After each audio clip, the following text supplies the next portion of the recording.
Imagine a world where mountains are not just immovable stones, but symbols of strength and transformation, where your inner Christ lies dormant, waiting to awaken and take action in every aspect of your life.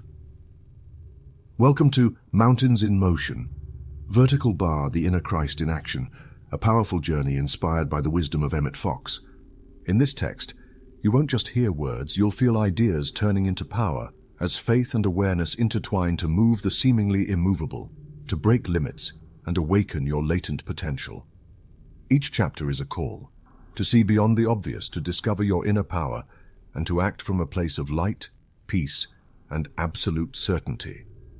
Prepare to feel the mountain of your fears, doubts, and limitations begin to tremble, and to witness the inner Christ, your deepest guide, spring into action.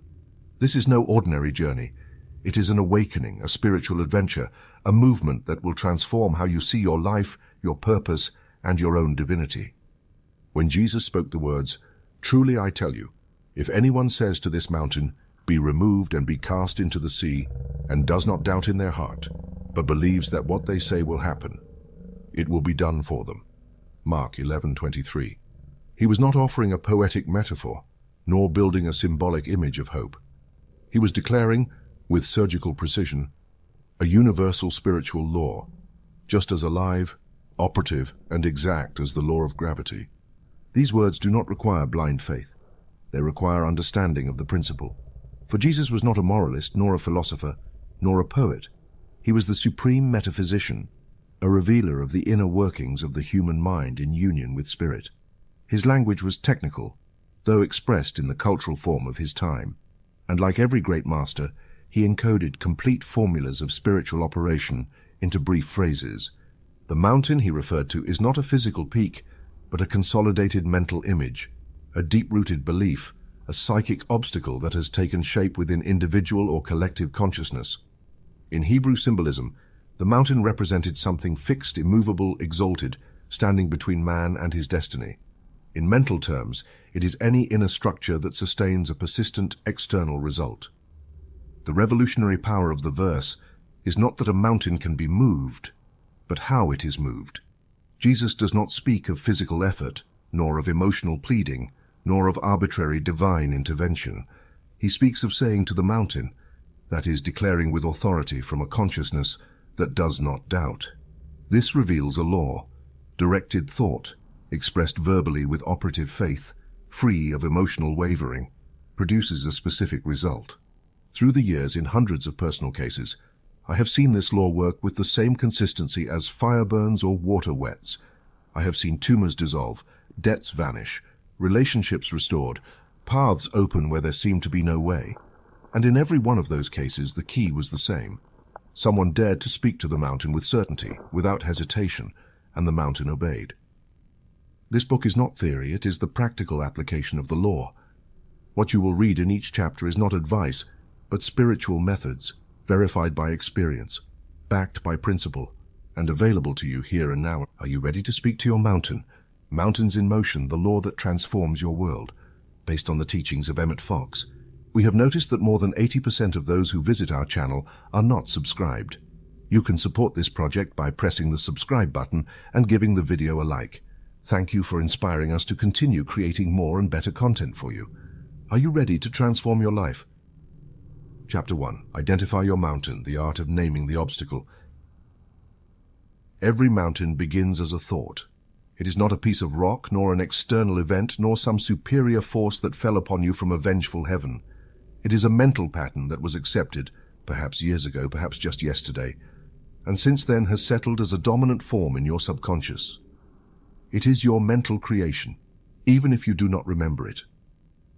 The most dangerous thing about a mountain is not its size nor its presence, but the fact that many do not even know it is there. The mountain that remains unnamed rules in the shadows. And this is the first mistake of those who seek transformation. They ignore that what torments them is nothing more than a precise mental form sustained by involuntary faith. It is invisible, yet active. It is intangible, yet it influences every aspect of life. It is mental, and it projects illness, lack, conflict, limitation. What you call reality is only the projection of that subconscious mold. The mountain is not outside. It is within. Have you ever said, "I don't know why this always happens to me"? Or, "I feel like something is holding me back"? Or even, "It's as if I were carrying a heavy weight on me"? All of that is the language of the soul trying to show you what you have not yet identified. It is the inner voice crying out for definition. For every unidentified obstacle remains active. Every unrecognized mental pattern works in secret.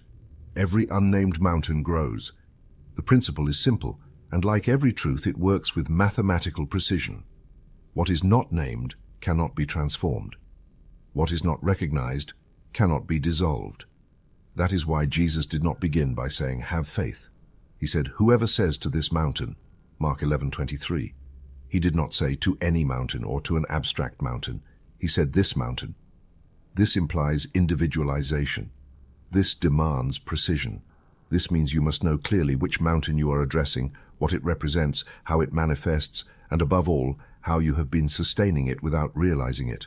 Stop and name it. Name it without fear, not to reinforce it, but to identify it. For in naming, dismantling begins. Is it fear of rejection? Is it poverty sustained by resentment? Is it a cycle of illness tied to mental punishment? Is it an inherited belief whispering that you cannot love or be loved? Is it guilt petrified into emotional debt? What is your mountain? Nothing happens in your life that was not first shaped in thought. What is outside has no substance of its own. It is only an externalized image. That is why, when you want to transform your reality, do not begin by changing circumstances. Begin by looking into your consciousness. Think of it this way. If every thought is a seed, then every mountain is a garden left to grow unchecked. And there is no soil more fertile than the subconscious. The subconscious does not argue, does not analyze, does not judge. It only receives and executes. Plant in it the idea of impossibility, and it will give you 1,000 ways to prove it is impossible. Plant the image of failure, and soon you will have data, people, and obstacles reinforcing that pattern. But if you plant in it the image of solution, of health, of freedom, it will work ceaselessly to bring it forth. The subconscious does not distinguish between reality and belief. It only fulfills. The subconscious is your invisible servant, and like every servant, it waits for instructions. But when you do not speak, it acts by habit. When you do not decree, it recycles memories. When you do not define the mountain, it keeps the same form. This is why the conscious mind must recover its place of authority. The conscious mind is the seat of free will. It is the throne from which you decree. It is the place from which you can speak to the mountain, and it is not about observing it passively, but facing it with the authority of truth. A woman once came to me, desperate about her finances. She said, "I don't know why money is never enough. I do everything, but I see no results." I asked her, "What image do you hold inwardly about money?" At first she did not understand the question. Later she admitted that since childhood she had constantly heard phrases such as, "Money is dirty, the rich will not enter heaven, earning too much is suspicious." That was her mountain, not lack of employment, nor rising prices, nor her salary. It was that unrecognized mental form, faithfully sustained for years. I asked her to write for 21 days the phrase, "I am the perfect channel for divine abundance," and that every time she felt fear, she would repeat silently, "This mountain is not mine. God is my source." On the 17th day, she received an unexpected offer for a new job, under conditions better than she had ever imagined. It was not a miracle. It was law. The mountain was named, the pattern was replaced, and the external form obeyed. And what about you? Have you identified your mountain, or are you fighting against effects without touching the cause? Make it simple. Take a sheet of paper, write on it, "What is the mountain that now prevents me from moving forward?" Then, in silence, allow your inner Christ to show you the image. Do not seek the answer through the logic of the world. Let it come. It will not be a thunderclap, it will be a whisper. And in that instant, you will no longer be a slave to that mountain, for the very act of seeing it is the beginning of its dissolution. Remember, Christ did not ask you to wrestle with the mountain. He did not say to push it. He did not say to analyze it for years. He said, "Say to the mountain, move." And that implies that first, you must recognize it. When Jesus asked the man at the pool of Bethesda, "Do you want to be healed?" John 5:6, it was not a rhetorical question. It was a call to define the condition, an invitation to name the obstacle. Only after the man recognized his helplessness did the command come, "Rise, take up your bed and walk." The act of naming activates the law. The act of defining sets the subconscious in motion. The act of identifying dethrones fear. Therefore, from this day on, practice this exercise. Each time you experience discomfort, do not react. Observe, stop, and ask yourself, what is the mountain that sustains this experience? Then write the answer. Read it aloud and say firmly, "Now I see you, now I know who you are. And by the authority of Christ in me, I command you, move and be cast into the sea." Do this with every fear. Do this with every complaint. Do this with every appearance. For the first step in moving a mountain is not to push it, but to name it. And thus, the work begins. Chapter 2. Let the decree speak as one who has authority. No mountain obeys the one who begs. Every mountain obeys the one who decrees. In spiritual law, the word is not just another sound. It is not a decoration of thought, nor a cultural expression, nor a tool of social persuasion. The word is active power. It is thought clothed in substance. It is the vehicle through which the mind projects its content into the visible world.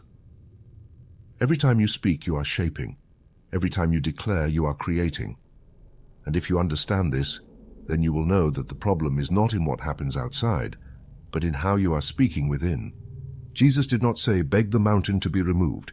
He did not say, "Humbly ask God to move it." He said, "Say to the mountain," to speak, to command, to proclaim. And he added, "And does not doubt in his heart, but believes that what he says will happen, it will be done for him." Mark 11:23. Notice that he did not mention the word supplication even once. Neither did he mention human effort. He spoke only of word, of faith, of authority. Why? Because the kingdom of God is not governed by pleading.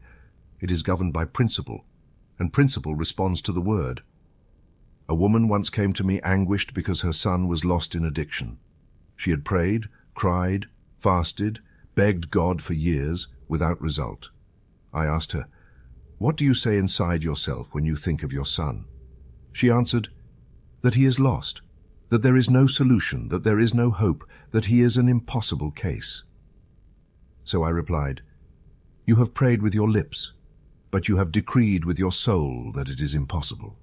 The true word is not the one said on your knees, but the one sustained in secret. You are always decreeing whether you know it or not. Every judgment is a decree. Every label is a decree. Every diagnosis you accept, every adjective you repeat about yourself, every final conclusion about another person, every always, never, I can't, it's too late, all of these are decrees. And what you decree in the mind is fulfilled in form. Not because God punishes you, but because the law obeys your conviction. That is why Jesus spoke with authority. He did not need to shout. He did not argue with the Pharisees. He did not beg the Father. He simply said, "Rise, take up your bed and walk. Be clean. Come out. Lazarus, come forth." And form obeyed, not because it was a miracle, but because he spoke from principle.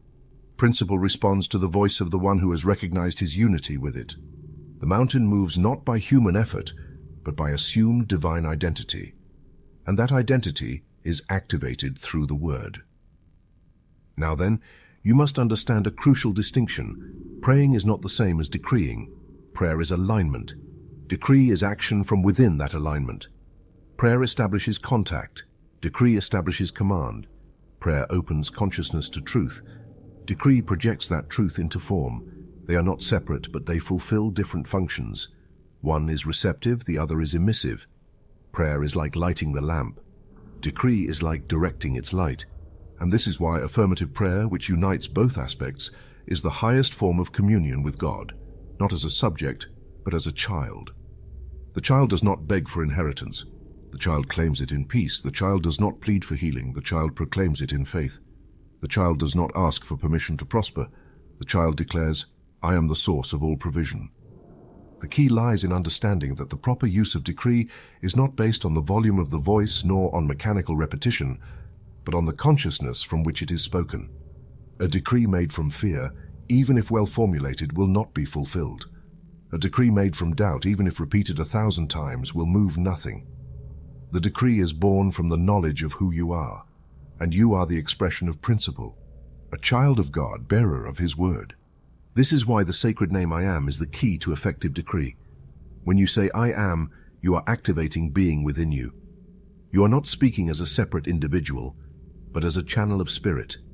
And everything that follows I Am becomes command. I am health, I am peace, I am provision. I am the one who commands the mountain to move. But be careful. If you say, I am a disaster, I am weak, I am poor, you are also decreeing. The law makes no exceptions. It fulfills without emotion, without favoritism, without judgment. Like electricity that either lights a lamp or electrocutes depending on how it is used, the word acts according to the consciousness that sustains it. So then, how do you speak as one who has authority? First, silence every inner voice that contradicts your truth. Quiet the repetitions of fear, of the past, of judgment. Then, align your thought with the spiritual truth you know. Do not think of appearances, think of principle. And when your mind is established, declare in the present with certainty, with the assurance of one who has already received. Do this daily. Choose a time each day for your decrees. Do not do it as a superstitious ritual. Do it as an act of inner government. Begin with something simple. Declare aloud in a firm tone, fixing your gaze on a point as if signing an invisible contract with life. I am the channel of perfect transformation. I declare that this day is filled with divine opportunities. I decree that perfect health now manifests in my body. Do not look around you seeking proof. The word itself is the proof, and form will come, as it always does, obeying the mental mold you have released. Remember, the mountain does not move because you insist that it vanish. It moves because, by speaking with authority, you have changed your vibration. The outer world cannot resist a mind that has decided. For truth does not struggle, truth establishes itself, and it establishes itself through the word. Once a young man came to me anguished because he could not find purpose in his life. He felt lost, empty, disconnected. I told him, for 7 days, every morning, stand up and declare, I am guided by divine wisdom. I am on my perfect path. My purpose is revealed now. He did it with faith. On the 5th day, he received a letter that changed his course. The door had always been there, but the decree refined his vision until he saw it. This is how the law works. The decree does not force reality. It redirects it. It does not impose conditions. It reveals the harmony that already exists in the divine mind. It does not demand results. It confirms the truth that is eternal, and you have access to it. You only need to speak as one already invested, for you are. You always have been. There is no greater blasphemy than to say that God lives in you, and then speak as though it were not true. Speak as one who knows. Speak as one who has authority. Speak as Christ spoke. Chapter 3. Do not doubt in the heart. Silence as a technique. The decree is the key, but the key cannot open if the lock is obstructed. And the greatest obstruction in the spiritual lock of the soul is doubt. Not the honest doubt that asks open questions in a sincere search. That doubt is a teacher. I speak of another, the silent, passive doubt, clinging to the depths of consciousness like hidden dampness that weakens everything without being seen. This doubt does not announce itself. It is not confessed. It is not easily recognized, but it manifests. It blocks, paralyzes, frustrates. And it does so not with violence, but with the appearance of normality, strong in vulnerability.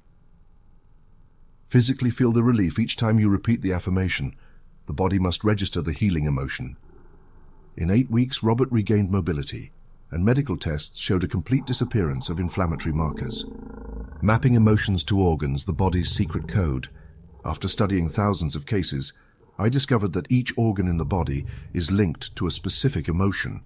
The heart cries when love feels threatened or absent. The lungs contract under the weight of unwept sadness. The liver inflames under suppressed anger.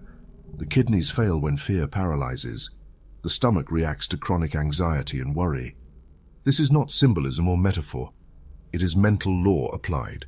The body translates emotions into symptoms so that the mind can recognize them and heal the root, not just the branch.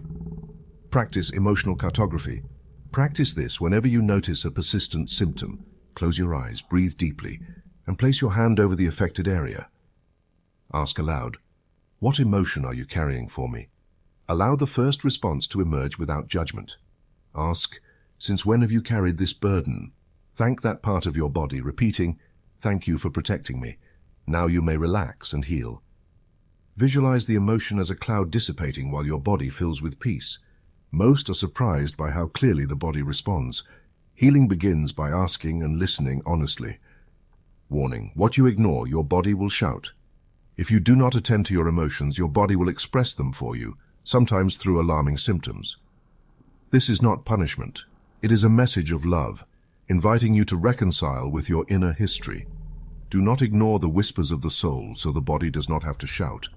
Remember, all true healing is emotional and mental. When you recognize and transform the root emotion, the physical symptom loses its reason for being and disappears. Do not fear looking within. What you heal in your heart will be reflected in every cell. So it is, so it shall be, so it must be. Chapter 4. Imagination, the Healing Laboratory. The personal experiment in the face of death. Life tests the sincerity of our faith. It is not enough to preach the mental law. We must live it when danger threatens, when the body trembles, and the conscious mind doubts. My own laboratory of faith was a real threat. A suspicious mass growing in my right lung, discovered by my personal physician after 15 years of unwavering health. I felt the same fear you feel upon hearing an adverse diagnosis. Science recommended an immediate biopsy and preparation for the worst. That night, alone before the mirror, I asked myself, do you truly believe in the power of your mind, Joseph? Are you consistent between what you teach and what you practice? I then made the most crucial decision of my life. I would apply my own secret mental healing technique before accepting any intervention. I turned my body into a laboratory, my mind into a scalpel, my faith into medicine, and surgical visualization into my own pulmonary healing. For 21 nights, every night at 10 p.m., I entered a state of deep relaxation, disconnecting from the noise of the outside world. I began the surgical visualization, observing my internal organs with the clarity of a mental X-ray, visualizing my lungs as pink and healthy, except for the dark spot representing the threat. Then I mentally summoned my army of defense cells, visualizing them as warriors of light, millions marching with discipline toward the mass. I saw them surround the tumor, attacking with determination, dissolving it cell by cell until no trace remained. This was no vague or superficial exercise. I lived it with the full emotional intensity of someone risking their life. I sweated, cried tears of anticipatory gratitude, and felt warmth, tingling and vibration in the affected area. In my mind, I heard the final diagnosis. The lungs are completely clear. There is no trace of disease. Protocol, directed cellular reconstruction. Here is the exact protocol I used and have taught to thousands of people. Relax deeply, as if your body were immersed in warm water. Visualize your body as transparent, locating the area to be healed. Imagine your healing cells as an army of light marching toward the affected area. Vividly observe them surrounding and dissolving the problem, cell by cell, until it is completely cleared. Visualize yourself already healthy, breathing deeply, full of vitality, grateful. Feel the emotion, gratitude, relief, certainty that the healing has already occurred. Practice this for 21 consecutive nights without interruption. The key: emotional intensity and repetition. It is not enough to see. You must feel the healing as if it is already achieved. Your body must respond. Sweat, tears, accelerated heartbeat, renewed breathing, so that the subconscious receives the command with irresistible force. Nothing powerful is planted without repetition. The subconscious requires clear, constant signals. Repetition over 21 nights is crucial, fixing the message until your deepest mind accepts it as unquestionable truth. Emotion cements the image. Faith gives it the power to become reality. Doubt interrupts the process. Certainty activates it. Rhetorical question. If you imagine health, will you not live health? Consider this simple yet powerful question. If you imagine health with such intensity that your body feels it and your mind believes it, will it not inevitably manifest in your experience? Just as the farmer harvests what he plants, you harvest in your body what you plant in your imagination with dominant emotion. Reflection. The next threshold of the creative mind. What I discovered after my own healing was only the beginning. If imagination can reconstruct damaged organs, what other hidden powers does the human mind possess?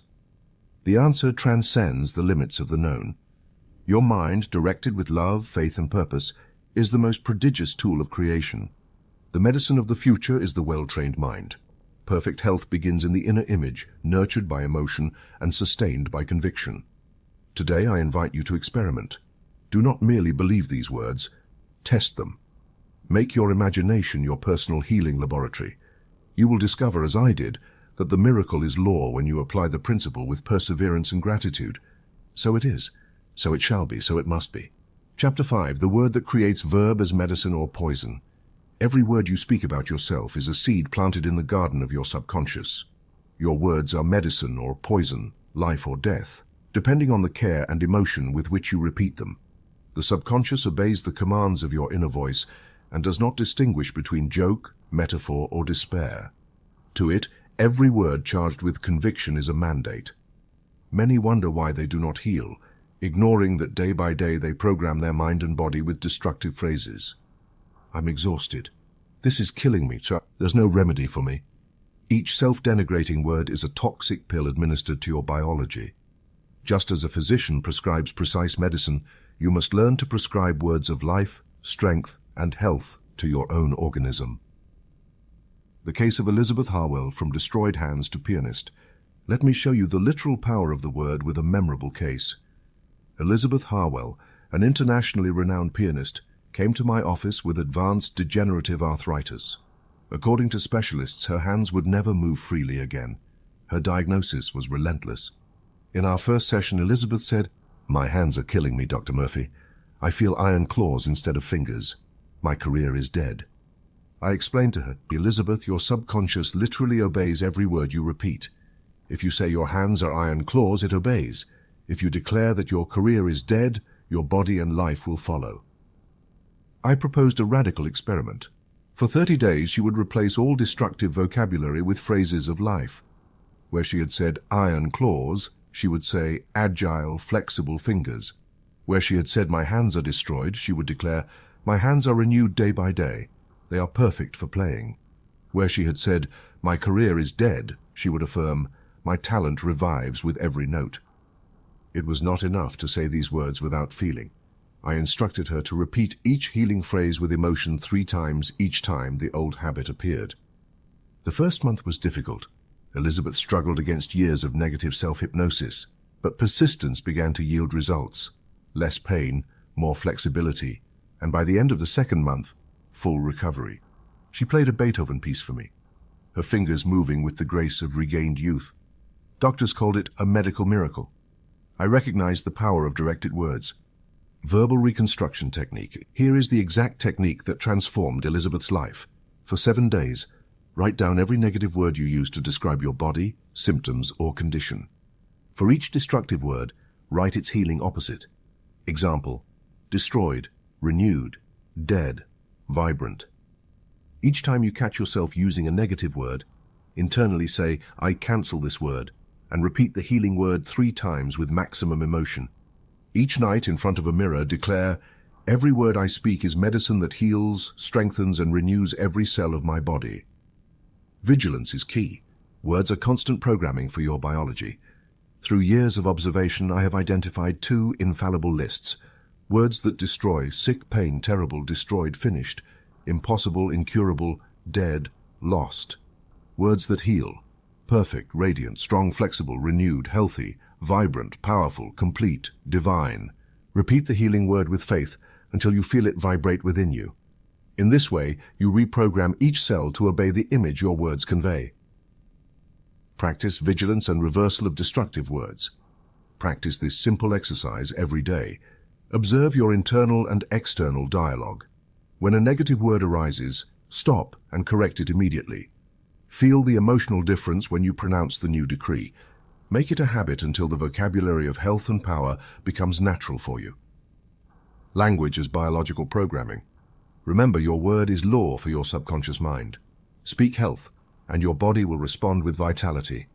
Speak life, and every organ will heed your command. Speak gratitude, and you will reap well-being. Language is mankind's first medicine. Use it wisely, for with your words you create your world. So it is, so it shall be, so it must be. Chapter 6, The Power of Sleep in Healing, the Subconscious Night Surgeon. When the outside world goes dark and the conscious mind sinks into sleep, the masterpiece of the subconscious begins. During these silent hours, your inner physician, the most skilled and dedicated surgeon, works without scalpels, without drugs, without noise, repairing, renewing, and restoring your body with a precision no science has matched. Your subconscious never sleeps. While you rest, it directs cellular regeneration, harmonizes organs, balances functions, expels toxins, and orchestrates the biological machinery with superior intelligence. Night is the laboratory where miracles become routine if you know how to use the mental law with faith and method. Case: Patricia Moreno and gastric healing while asleep. Let me show you the real power of nocturnal programming with the case of Patricia Moreno. A nurse by profession, Patricia came to my office with a gastric ulcer so severe that doctors considered emergency surgery inevitable. Pain was her only companion at night. No medicine offered relief. Humbly and bravely, Patricia opened herself to the possibility that her mind could heal what remedies could not. I proposed a technique I had developed in silence for years: healing programming during sleep. For 2 weeks, Patricia practiced each night what I taught her. On the 10th day, she called me. "Dr. Murphy, for the first time in months, I have slept all night without pain. I feel my stomach being repaired while I dream." After 2 weeks, endoscopy revealed not only the disappearance of the ulcer, but also a surprising renewal of the gastric mucosa. Her doctor spoke of impossible regeneration. I knew it was the subconscious working without interference. Technique: healing programming during sleep. Here is the exact technique that has transformed thousands of lives. 15 minutes before sleep. Turn off lights, eliminate noise, and lie down comfortably. Relax your entire body until you feel as if floating or melting into the bed. Place your hands on the part of your body that needs healing. Repeat quietly or mentally 15 times. My subconscious is perfectly healing this part of my body during my sleep. Every minute of rest is a minute of total healing. Visualize with serenity surgeons of light repairing the affected area while you sleep. Upon waking, before opening your eyes, give thanks. Thank you, subconscious, for having completely healed me during the night. My health is perfect. Repeat this ritual without interruption for 21 consecutive nights. The window between wakefulness and sleep, the moment just before sleep, is sacred. In that threshold, the conscious mind weakens and the subconscious becomes fully open and receptive. Orders, images, and words planted at that instant penetrate deeply, like seeds in fertile soil. Avoid sowing fear, worry, or sadness before bed. Make the moment before sleep a sacred appointment with your healing. Set aside the news, arguments, or a recounting of problems. Plant only images and words of life, health, and gratitude. The importance of 21 days. The subconscious responds to consistency, not sporadic effort. 21 nights is the necessary period for the deepest mind to accept and execute a new order as law. If you fail one night, restart the count. Perseverance demonstrates to your subconscious that you are serious and that healing is your firmest decision. Make this process a discipline. Perfect health is the fruit of constant mental sowing, not a passing wish. Reflection: sleep as a laboratory of miracles. Each night, as you close your eyes, you enter the secret workshop where your destiny is shaped. Sleep is not merely a time of rest. It is the operational field of the invisible power that inhabits you. Do not leave your night to chance or the residue of the day. Use this time consciously to direct the miracle of your own healing. Remember, while you sleep, the greatest power in the universe works tirelessly for you. Sow in the night what you wish to harvest upon waking. So it is, so it shall be, so it must be. Chapter 7, When Fear Kills, Faith Heals. Fear is a lethal toxin. Nothing paralyzes life's forces faster than fear. A single drop of genuine fear is enough to poison the body, weaken the immune system, and open the door to all kinds of ailments. Fear is not just an emotion. It is a real chemical substance that poisons the blood, disrupts hormones, unsettles heart rhythms, and blocks the flow of vital energy in every cell. I have seen more deaths caused by terror than by cancer. Fear is the invisible enemy, the mental virus that disguises itself as caution, realism, or medical logic, gradually undermining health, hope, and life itself. But where fear reigns, Faith can resurrect what seemed lost. A spark of faith is enough to reverse the toxic effects of fear and restore perfect health. The case of James Crawford, misdiagnosis and self-destruction. James Crawford, a 41-year-old accountant, came to my office with a body consumed by fear. He had mistakenly received another patient's medical results, diagnosing him with terminal pancreatic cancer and only 3 months to live. Although the error was clarified the next day, James had already fallen into the deadly trap of panic. Within a week, his body began manifesting real physical symptoms: weight loss, extreme fatigue, abdominal pain. Tests revealed no actual disease, but his subconscious obeyed the death sentence he had accepted. "Dr. Murphy, I know it was a mistake, but my body doesn't know that. I feel like I am really dying." I explained a fundamental law. Intense fear is a command to the subconscious. When the mind accepts the death sentence, the body executes the verdict with perfect obedience. No medicine could help, while fear ruled his inner system. The concentrated antidote of faith. I developed for James an antidote as precise as any drug. It was focused and directed, not empty repetition of words, but repeated immersion several times a day in an emotional state of faith so intense that the body had no choice but to reclaim life. For 7 days, 3 times a day, James had to look himself in the mirror and declare with total conviction, "I'm perfectly healthy. My body is strong, vital, and completely well. I reject all thoughts of illness or death. I am pure life, manifesting perfectly." The key was not the phrase itself, but the emotion. James had to physically feel the state of perfect health while speaking each word.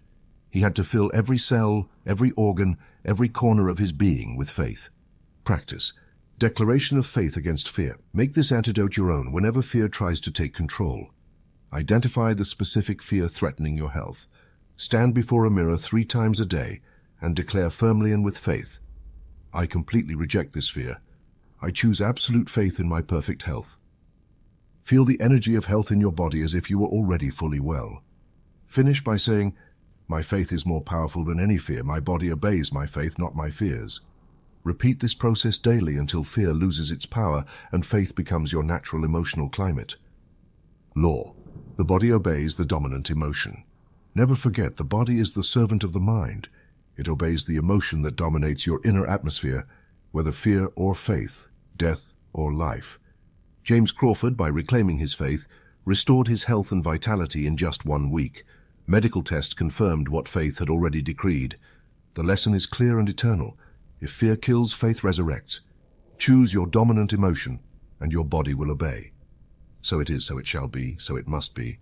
Chapter 8. The body as a mirror of the soul, the emotional archive in the organs. Your body is not an enemy, nor a mere collection of cells, nor a machine that ages without reason. It is the canvas on which your soul paints its emotions, its stories, its unresolved conflicts.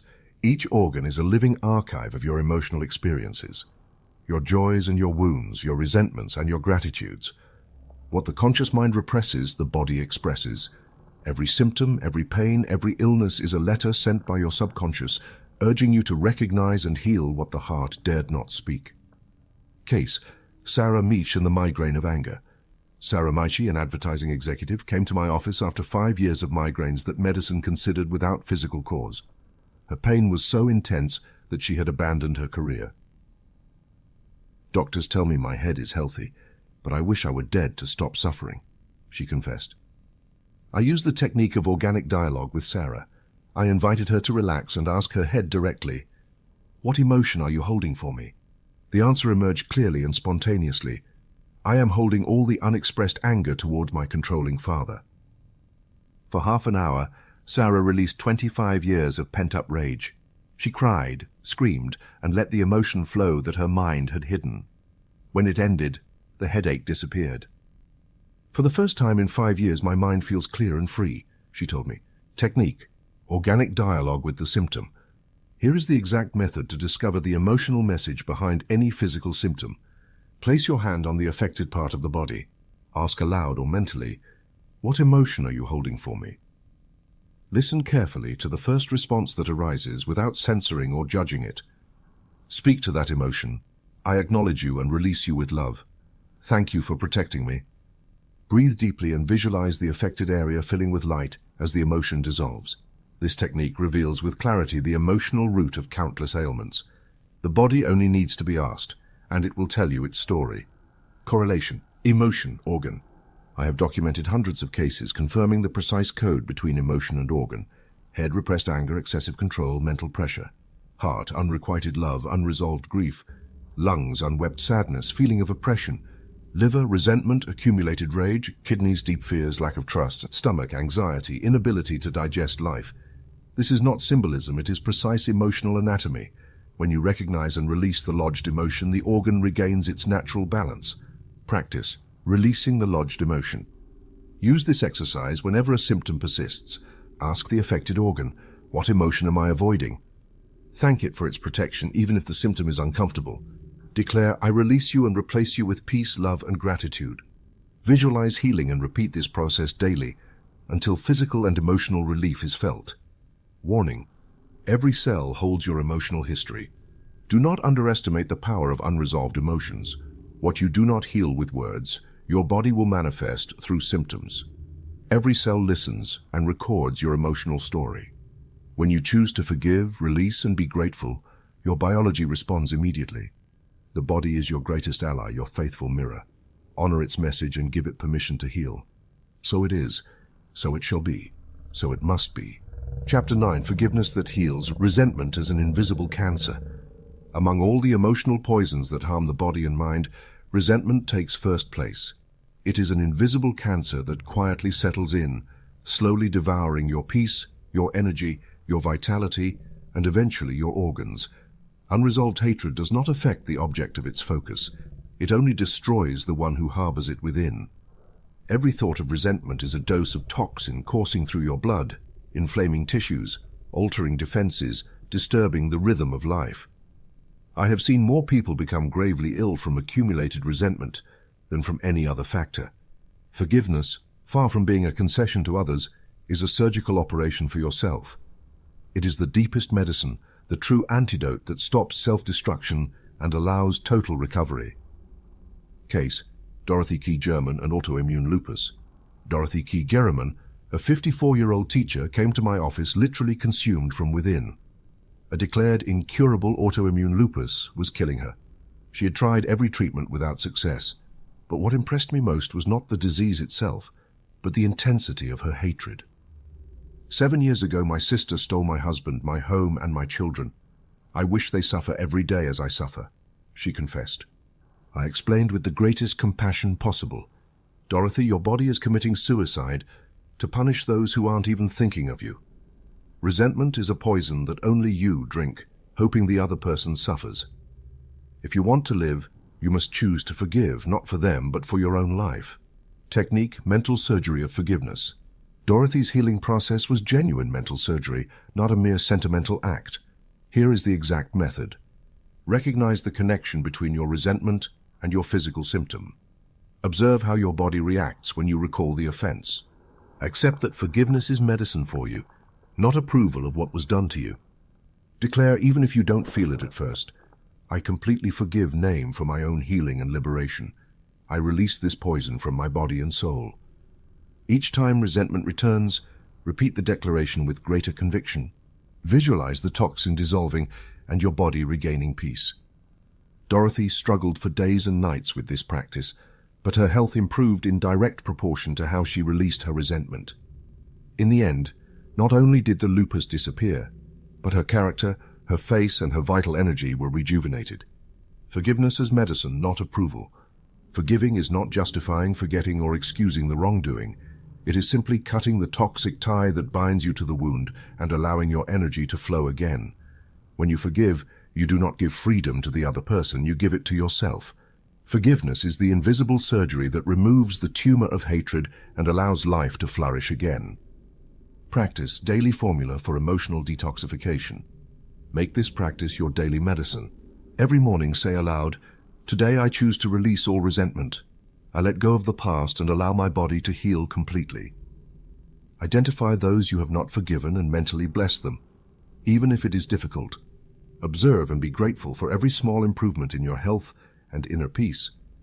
If resentment returns, repeat, "I choose my health over my resentment. I choose to heal." Consistency in this formula produces miracles where medicine finds no solution. Law: you cannot be right and healthy at the same time. Remember this essential truth. You cannot be right and healthy simultaneously if your sense of being right is supported by hatred. You must choose. You can be right in your pain, or you can have health in your life, but both cannot dwell in the same heart. True medicine is forgiveness. Forgive, and you will see life respond with health, peace, and a future free from old poisons. So it is, so it shall be, so it must be. Chapter 10. Healing at a distance with the mind. Consciousness without geographic limits. The human mind is not limited by space or time. Consciousness is universal, omnipresent, capable of transcending any physical distance. When you connect from the heart, thought and intention travel faster than light, reaching those you love no matter where they are on the planet. Just as electricity travels kilometers in an instant, so your mental energy, properly directed, filled with faith and compassion, can cross oceans, mountains, and hospital walls. The subconscious recognizes no geographic boundaries. It only responds to the sincere vibration of your intention. Case: Tommy Henderson, healing across thousands of kilometers. Mary Henderson, a desperate mother in Chicago, called me from the other side of the country. Her 8-year-old son, Tommy, was in a deep coma after an accident, with no hope, according to the doctors. She had heard that my voice, through a recording, had helped others, but this time the distance was enormous. Each night at the same hour, I sat in my Los Angeles study, closed my eyes, and visualized Tommy. I saw his face, his small body in the hospital bed. I felt my consciousness travel, truly being with him. Even though my body remained elsewhere, I began to speak to him mentally with all the strength of love and conviction. Tommy, you are receiving healing energy right now. Your brain is regenerating. Your consciousness is returning, bright and clear. You are life in motion. I held this image for 20 minutes, repeating the connection each night. On day 14, Tommy woke completely healthy. The doctors called it a medical miracle. I knew that distance cannot stop the power of the mind directed with compassion. Technique: remote visualization and energetic connection. Here is the method to heal at a distance. Sit in a quiet place, close your eyes, and breathe deeply. Visualize clearly the person you wish to help, as if they were in front of you. Feel your heart radiating golden, warm, loving energy. Imagine this energy traveling like a beam of light to the person, completely surrounding them. Mentally declare, at this moment, you receive perfect healing. Every cell responds to the call of life. You are health, you are strength, you are love manifested. Maintain the connection for 20 minutes, physically feeling the energetic bond. Repeat the process every day at the same hour with maximum conviction and gratitude. Emotional intensity as the vehicle. The key is not distance, but emotion. The subconscious mind recognizes the intensity of feeling as the fuel for the miracle. Compassion, faith, and pure love are irresistible vehicles for transporting your healing intention. If your emotion is shallow, the signal is weak. If your emotion is authentic and deep, your energy travels with unlimited power. The bridge of light between minds. Always visualize a bridge of light connecting your mind and heart to the loved one.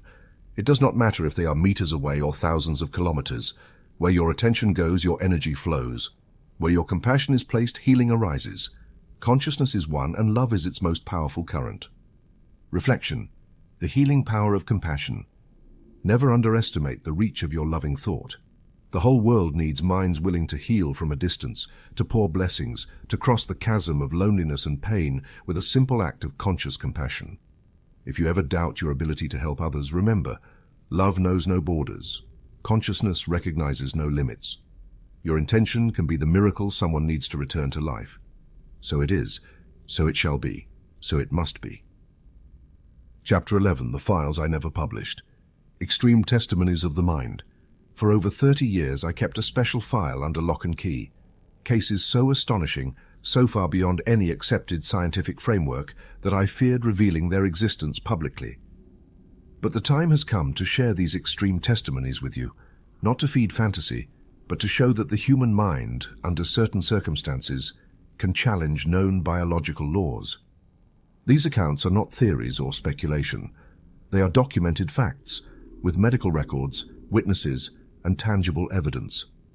Remember, what is impossible for science can become everyday reality, for a mind subjected to the law of conscious engagement, CE, and complete surrender. However, I must warn you, these cases are not the rule but the exception, born of an extraordinary mental state. Robert Morrison, cellular regeneration after amputation. Robert Morrison, a war veteran, lost both legs in an explosion. For years he accepted his fate in a wheelchair, but after months of daily visualization techniques, he began experiencing increasingly intense phantom sensations in his amputated limbs.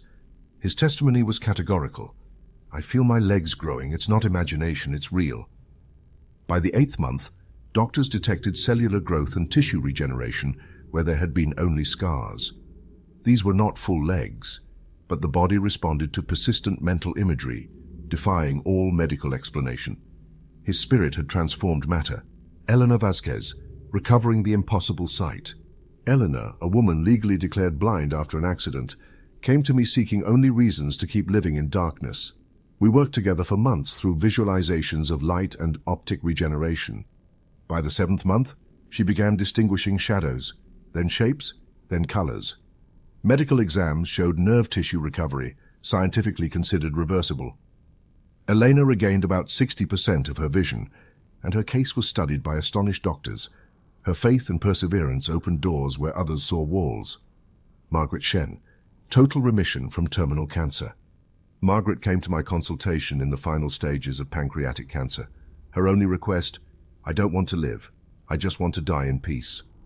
During our sessions, she experienced what she described as a complete spiritual transformation. Her face changed, her energy renewed. By the 3rd month, tests showed absolute absence of the cancer that had doomed her. She lived another 12 years, dying of natural causes. Total surrender and acceptance opened the door to impossible remission. Where science had no hope, the mind transcended its limits and allowed the miracle. The state of absolute surrender. In these extraordinary cases, I discovered a common factor: absolute surrender. This is not passive resignation, but a complete letting go of control, doubt, attachment to outcomes, and full trust in the superior intelligence of the subconscious. When the desire to heal becomes certainty, when a person surrenders humbly to life, the mind can activate dormant forces capable of rewriting physical laws. Warning: these cases are not the norm, they are exceptions. I must be clear, these testimonies are extreme. They are not automatic promises for everyone.